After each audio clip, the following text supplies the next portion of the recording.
Warnings are flying across European capitals ahead of Donald Trump's high-stakes call with Vladimir Putin, a conversation that could determine the course of Ukraine's stalled peace process and reshape the Western response to Russia's war. Alarmed that Trump may strike a deal that undercuts Ukraine, leaders in Berlin, Paris, and London are working urgently to influence the US president before he speaks with the Kremlin on Monday. German Chancellor Friedrich Merz confirmed on Sunday that he will join French President Emmanuel Macron and UK Prime Minister Sir Keir Starmer for a second call with Trump in just 3 days. We can only hope that there will be further progress, Merz told reporters, emphasizing transatlantic unity and the shared goal of applying pressure on Moscow to end the war with purpose and urgency. The Trump-Putin conversation, their first publicly confirmed exchange in nearly 3 months, is being cast by Washington as a decisive opportunity to move the conflict toward a resolution.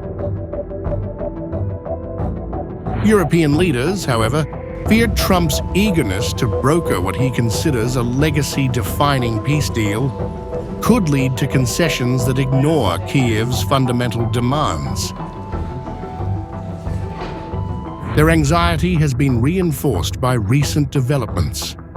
Vladimir Putin has shown little willingness to compromise, rejecting negotiations on externally dictated terms and refusing to meet Ukrainian President Volodymyr Zelensky in Turkey last week, despite proposing talks himself.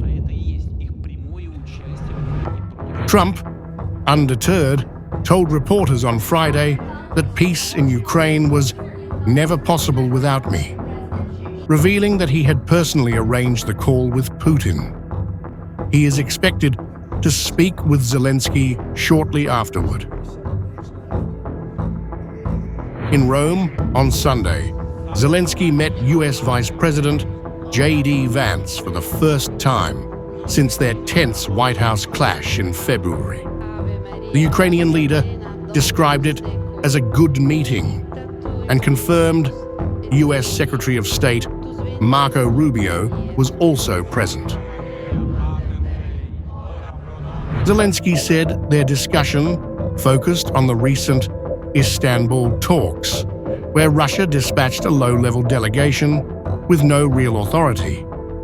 He reaffirmed Ukraine's readiness for real diplomacy and stressed the urgent need for a full and unconditional ceasefire. Rubio later disclosed that Russian Foreign Minister Sergei Lavrov had told him Moscow was preparing a document outlining its terms for a ceasefire, a development that, if serious, could unlock broader negotiations.